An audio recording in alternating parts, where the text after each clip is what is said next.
Coach Corey Wayne, and this is my video coaching newsletter. And the topic of this newsletter is going to be, what's your story? We got 3 emails I'm going to go through with you today. And what we're going to talk about, obviously, is your internal story. In other words, the questions that you consistently ask yourself and how this affects how other people perceive you, especially if you're trying to create attraction with members of the opposite sex. So before we get into it, I got a quote that I wrote on this topic I want to share with you. Because not everybody is rich and successful and doing something they love for a living and really loving their lives. Because it's a process to get to that place. It's taken me many years to get to the place where I'm at now. But the key along the way is that you don't want to wait 20 years until you get your life to the place where you really believe it's awesome, you kind of live in your dreams. You want to be able to be excited about looking towards your future and excited about your future prospects for success. But obviously you want to be able to have a great life and great relationships along the way, because it's not so much about the destination in life, it's about the journey. And a really important part about enjoying your journey is having an emotionally compelling vision for your life, being excited about your life. So the quote says, "Women love meeting men who are interesting, mysterious, and who are excited about their lives and their future prospects for success. If you perceive yourself to be boring, uninteresting, handicapped, disadvantaged, or that your life sucks, how can you expect to get members of the opposite sex excited about spending time with you? If you don't think you have much to offer someone, you need to ask yourself better quality questions, such as, what can I be grateful for and excited about in my life right now? What daily actions am I willing to start taking right now to start creating an exciting life and lifestyle that I can get excited about, etc.? People will perceive you how you perceive yourself. You might not be able to change your circumstances right away, but you always have the ability to look for the positive gifts in any situation and assign compelling and exciting meanings to the circumstances of your life simply by changing the internal story that you consistently tell yourself about your life and what you are presently working on to accomplish in the future. You must have a compelling vision for yourself and your life. Only then can you start to become the type of person you want to attract." Are you a glass half full or half empty type of person? Something to think about. So let's get into the first guy's email. He says, "Hey Coach, first off, I love your videos and articles and they're very helpful. I have a question on how to basically ask out my professor that is teaching my class during this winter session. Now I'm a Marine veteran and I'm about to graduate from college in May. When she walked into the class in the first day, I was blown away." So you're hot for teacher, huh? Like that old Van Halen song from the 80s. "She's in her mid-30s, smoking hot, Spanish-Irish. She's divorced and has a kid. Of course, one of the first things on the first day is to introduce ourselves. We went around the room, and when it came to myself, I said, 'Hi, I'm Bob. I'm a retired Marine, and I'm from Texas.' She gave me this huge smile and goes, 'Hi, Bob.' Now, it's a quick 3-week class, 3 hours long as well.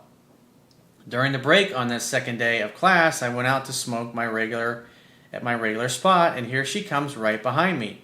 She even smokes the same kind of cigarettes. She goes, 'What's your story?' Tells me she's interested in some way. With, again, a big smile. She wants to know more about my military life and all that." But just the fact that you said you're a Marine, Semper Fi, thank you for your service, by the way, brother, that in and of itself is going to cause a woman to say, because that is the embodiment of masculinity. If you're in the military, or if you're a cop, you're a firefighter, you do dangerous things. That's what men do. We take risks, and we go for things that we feel is our goal or our mission or that are exciting to us because it's compelling, and we do it without fear. It takes mastering your own internal fear. Not that you're going to lose fear, but I mean, going and becoming a Marine, especially with all the war and combat that our country's had over the last 10, 11, 12, 15 years, that's something that's going to cause a woman to think, I'm talking to a man here. He says, "We talk for a couple of minutes and we go back inside to finish the rest of our class. Now here's where it gets interesting. We had our first paper due a couple days later, and of course I overslept on the day it was due. Come on, man, you wouldn't have done that in the Marines now, would you? I think not. Now she says it's 10% off due to lateness. However, when I got my paper back, it was a 96%, and it had not 2 but 3 smiley faces written all over it. Teacher's pet? I go to see her during our office hours because we had an exam coming up. I go inside and I ask a bullshit question. We actually talk for more than 2 hours. That's when you should have said, God, you're just amazing. It's just so easy to connect with. We got to meet out for a drink. When are you free to get together? Just do it just like that. I know you were thinking it. Worst thing she could say is, well, I'm kind of your professor. That wouldn't really be really cool. And then if she says something like that, you go, great. You know what? This class will be over in a couple weeks. And after that, you and I definitely need to get together for a drink because I think you're amazing. You take my breath away. He says, we talked about everything underneath the sun. And this is where you have to be careful. Because a lot of guys, they get in this situation and think, wow, it's going so well. Let me tell her about all my bad relationships.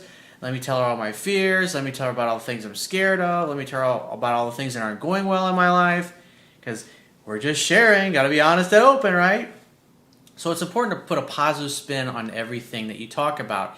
Even previous relationships. The way I look at my previous relationships is they're all a gift. I mean, the women that I've had the honor of being with throughout my life, they've made me into the man that I am today. And I'm grateful for every single one of them. I don't look back and go, oh, this chick was a... I never talk about it that way. I always talk about it in a positive light. And because that's just the way I look at it. I always look at it, what's the gift? What's good about this? What can I learn from this? How can this help me? How can this help me better improve my life? But if you're going through life going, oh, my life fucking sucks. I hate it. My job sucks. I ain't making enough money. And you're always focused on those things. It's going to affect your body language. It's going to affect your physiology. It's going to affect the tone of your voice. And it's also going to affect the words that you choose. And it's going to show up in your facial expressions. That's why before you even start talking with a woman, you have to get to a place where you have, just like I talked about in the quote, you got to have a compelling vision for your life. You're going to college. Obviously, you're going to college for a reason. And this college degree that I assume you're working to get is going to help you in your career or business-wise or whatever it is that you're going for. So the reason you're going to school is because you have goals. You have things you're excited about. You have things that you're working to build and develop within yourself. That's what you're going to be excited about. So it's important to focus on those things. It's important to be focused on your future. Women love guys that have ambition, that have goals. Why? Because that's the embodiment of masculine energy. Masculine energy is about purpose, drive, mission, succeeding, accomplishing, breaking through barriers, being direct, being decisive. Think about it. We're the Marines. Fucking tip of the spear, baby. Semper Fi. He says, she told me her ex was a cop and took her to some horrible bars that are around the university. I told her about some bars that I like that are her kind, which are dive bars. She said she might have to go. I had her laughing and teasing. That is right then and there. That's when you should have asked her out. Because the worst thing she could say is no, or hey, that'd be kind of inappropriate. And say, great. When this class is over, I'm going to ask you out. And we're going to go out. We're going to go to the shittiest dive bar. We're going to have a great fucking time. You're going to laugh your ass off. And if she's sitting there laughing and joking around, remember, she came up to you and was like, what's your story? But where most guys go wrong is they talk too much. They talk too much about themselves. And the woman should be doing 70 to 80% of the talking. That's an important ratio. Because that does two things. Number one, it helps you be mysterious. And number two, it puts you in a position where, since you're not volunteering everything about yourself, she has to dig for information. It's just like when she came up to you and she says, what's your story? It causes her to pull some things out of you. So you give her a little bit, you give her a little bit of catnip, and then you change the subject, turn it around, and you start asking her questions about herself, and she'll just go on and on and on and on.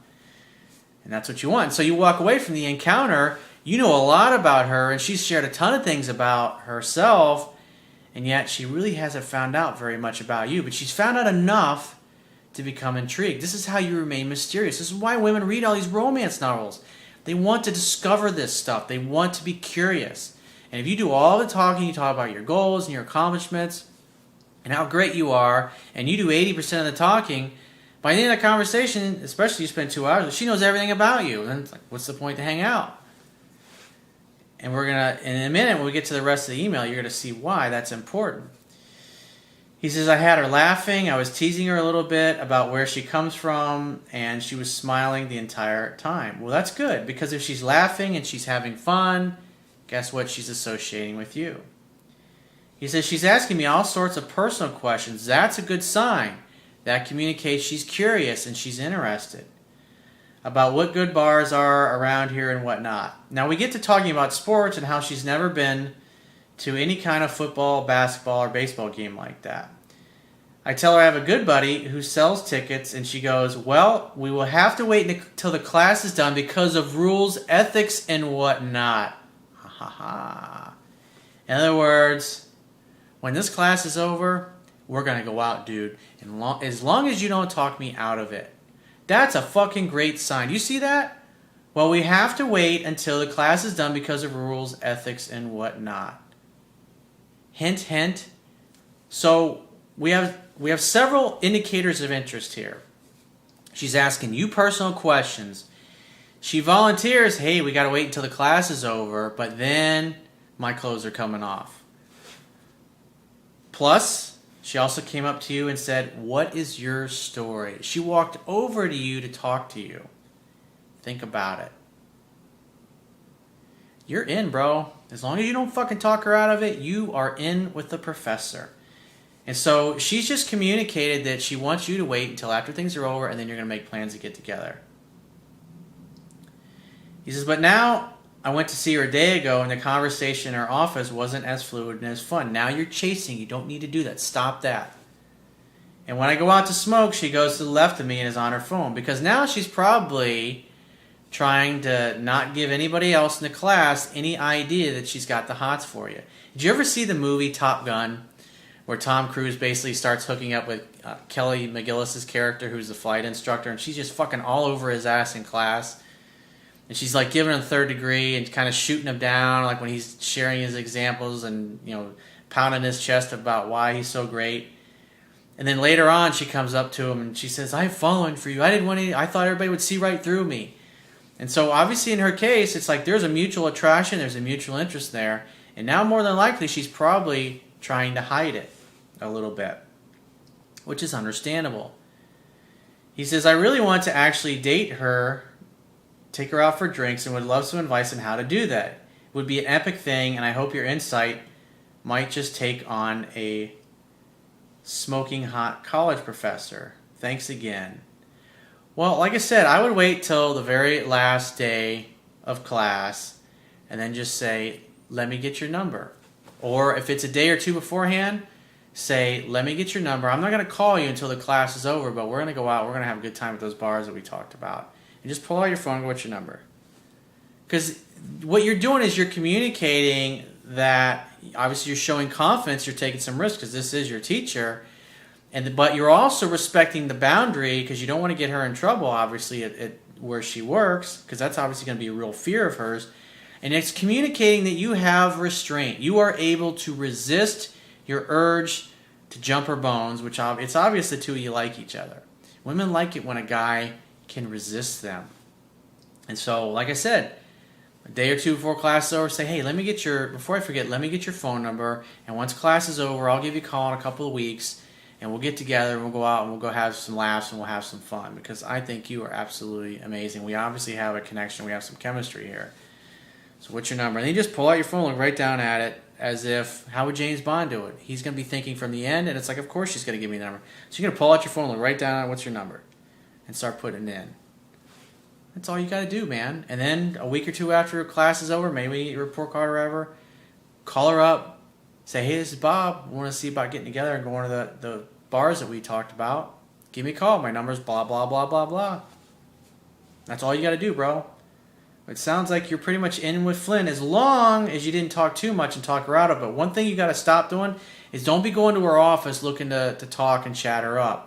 The best thing you could do is like nothing. What you should do is go, oh, I hear sirens again. Best thing you can do is go out and wait to hear from her. Like when you go out in your smoke breaks, don't go up to her. Just hang out. Go to your normal smoking spot, and maybe she'll start coming over to you. Don't go to her office. Don't do any of that shit. Just go do your own thing. Almost kind of ignore her, if you will. It's like you got to resist. It's like a game of poker. You got to resist her a little bit longer. And then when she starts to think, well, maybe he's not interested in me anymore. He's not coming over and talking to me like he used to. It's real important to maintain that balance, to not start looking like you're chasing her and you're hovering around waiting for something to happen. Let her come to you at this point. And then, like I said, a day or two before your last session, get her fucking number and tell her you're going to call her in a few weeks after the class is over and the semester's over, and then you'll get together for some drinks. And then what that'll also help do is then after the class is ended, a few days go by or a week or two goes by, she's going to be wondering when you're going to call. That's going to help with the sexual anticipation. So when you finally actually make a date and go out on the date, her attraction level has actually grown. So let's get on to the second guy's email. He says, "Hey Corey, I've recently discovered your work having been dumped by my girlfriend after 9 years. I don't remember what triggered the turning point, but we went from being totally in love when she would do anything for me. And about 18 months ago, she started making silly demands, criticized and bossed me around, and the sex stopped. She shut down to you. And when a woman becomes bitchy, basically when women become bitchy, it means you're acting weak in some way. Either you're not focusing on your purpose, you're not courting her properly, you're not treating her properly, you're not communicating with her properly. It could be several factors or one factor in particular. And so when a woman acts bitchy like that, I talk about this in my book. You've got to learn to start asking, like, what's the matter, honey? You're obviously upset. Talk to me. Communicate. What's going on? Oh, no, you don't care. I was like, come on, honey, I love you. What's going on? It's like we can't have a great relationship if you're just going to be a mute. I'm not a mind reader. As good as I am a mind reader. You got to talk to me. And if she's a nasty bitch to you, just say, look, don't talk to me like that. I'm happy to listen. You're obviously upset, but if you're going to be rude and disrespectful, I'm going to leave. And then you hop in your car and go have some beers with your buddies and say, call me when you're ready to be sweet and nice to me again, because you're not going to treat me this way. You got to set your boundaries at times. He said she wouldn't go anywhere near me. She started sleeping in a spare room, but the more I did, the worse it got. It went totally out of control so badly I got depressed, and eventually I was so down, it was a relief when she ended it 6 months ago. So it's like that's what happens when a man gets to a point and he doesn't feel like he can be successful in his relationship, because it's like no matter what he's doing, she's shooting him down, she doesn't want to have sex, she's sleeping in the other bedroom. Now he doesn't feel successful as a man. So what guys tend to do is withdraw, and that's a classic case of he's withdrawing here. And this is why it's so important to have a vision, to have a mission, to have a fucking purpose in life. Because no matter what's going on with you, girl, it's like you became so focused on her and started smothering her and consumed by her as your source of personal happiness. Your source of personal happiness has to come from within you. It can't come from externally, because if it comes from external events or people or circumstances, when those circumstances or those people don't meet your expectations, you're going to be unhappy. That's why you got to get to a place where you can make yourself happy. He says, I soon realized I was an idiot to agree splitting up, and when I went back to her, she said I had no passion and that she couldn't come back because I didn't fight for her. I made all of the usual mistakes the 4 months immediately after, and basically you acted like a stalker, falling under the illusion of action, trying to make something happen. He says, I wanted to say I really appreciate your work in your YouTube videos. It made me realize that I was the problem and I can do something about it. Good. It's like you're in a great place because you realize, okay, I'm this, because you're seeing things as they are, not worse than they are, not better than they are, but simply as they are, and being honest with yourself and saying, you know what? I was the problem and I need to do something about it. It doesn't matter whether or not you get the girl back. The bottom line is you need to get your own shit together and get focused on your mission, your purpose in life, and whether it's with your ex or a new woman, you'll create a space for somebody that's great, happy, whole, and complete to come and fill up. I've just bought your book and I haven't spoken to her for 2 months, and I started seeing other girls and I feel like myself again. That's what happens. I was talking to this girl the other night in the gym, fucking beautiful girl, and she started telling me that she just 4 months back basically working out again, and because she got out of a long-term relationship, and basically I was like, so you got lazy and got complacent in the relationship. and stopped working out and stopped taking care of yourself. And we had a good laugh about that. But that's what happens. People get into a relationship, they get lazy, they get complacent, and they stop doing all the things that made them interesting and fun and exciting when they first met their lover. And they get together, they live in the same house, and it's just kind of like they stop going to the gym, they stop doing things together, and they just sit around every night and watch TV and eat and start to get out of shape. And the guy stops courting, and it's like, hey, we live together, I won, she's mine. She ain't going anywhere. We got a 30-year mortgage. It's like, you can't think that way. The courtship never ends. It's like, hang out, have fun, and hook up. That can never stop in a relationship. And when it does, it spirals out of control. But one of her close family members died last week, and her brother called me to tell me the news and to warn me to expect an invite from her. If she asked me to go, what should I say and how should I play it? Well, obviously go and be like, hey, baby, I'm sorry that this happened to you. And just joke around with her and laugh and tease her, because obviously she's going to be down and stuff like that. But you got to get back to having fun. Because if she's really upset and she's in an unhappy place, she's feeling a lot of negative emotions, and you can get her laughing, joking around with her, she's going to be like, that's the guy that no matter what was going on in my life, he always could make me smile. Women love men like that. Women love guys that no matter what's going on or how shitty life seems to be at times, he could still get her to laugh and get her out of that funk. Hang out, have fun, hook up. And that's when you say to her, it's like, you know what? We need to go out and have some fun together. Let's get together and go have some drinks, and like, when are you free? And then make plans. Say, great, I'll pick you up at 8 or I'll pick you up at 9 or whatever. And then just take her out and have a great time. And at some point, when she's punching your arm playfully and starts talking about how she missed you, and probably some of the guys that she's gone out with are total douchebags and they don't get it, and so you say, great, bring those beautiful lips over here and kiss me, because I really miss you too, sweetheart. Hang out, have fun, hook up. He says, I'm prepared to move on, but I still love her and would like to get her back again if I can. Well, it's got to be her reaching out to you, because she ditched you a long time ago, and you pursued, and it got you nowhere. So going back and doing more of what got you nowhere is not going to help. If you keep doing what you've always done, you'll continue to get what you've always got. So it's a bad way to go. Don't do it. Don't call her, don't text her, don't do nothing. If she wants to talk to you, she'll reach out. And if she does, you need to be that happy, fun, playful guy that can totally change her state, tease her, joke with her. I had a buddy of mine, when he found out he had cancer, he's all bummed about it. I was like, dude, it's like whenever, and it was like a 15-pound tumor he had in his chest, I was like, man, dude, it's like, whenever you do shit, you always got to do it fucking big time. You always got to be the center of attention, dude. It's like you're like a little attention whore. And he fucking started laughing, and it's like, and we got onto another subject, and we were laughing, joking around together, and we made plans to get together and hang out, and we had a good time together. That's what people need. They need to be laughing, because when you're in a negative state, when you're unhappy, when you're miserable, you literally cause the fluids of your body to become acidic and toxic to the cells. It's not good. He says, but given the circumstances, I don't want to come across as an asshole, especially in front of her family. I'd really value her advice. Like I said, I would do exactly what I talked about. And then when you get her laughing again, it's like, you know what? You need to go out. We need to go out and have some fun. Because obviously this, you're so-and-so dying. It's like, it really sucked. But you know what? We can't do anything for him or her. But you know what we can do? We can go out and celebrate the fact that we're still alive, and we have the ability to make our lives whatever it is that we want. And we can celebrate their life by going out and enjoying the gift and the fact that we still are alive, and we still have the ability to create a life and a lifestyle that makes us happy. I'm not talking about getting back together in that particular sense. I'm talking about that's what you present to her. You get her mind off things, and she realizes, yeah, it's been a while since I went out and had a good time. Let's go out and do that. Because she reached out to you. Remember, if a woman reaches out to you, if it's an ex or a girl that blew you off previously, you must assume that she wants to see you and make a date. So let's get into the third and final email.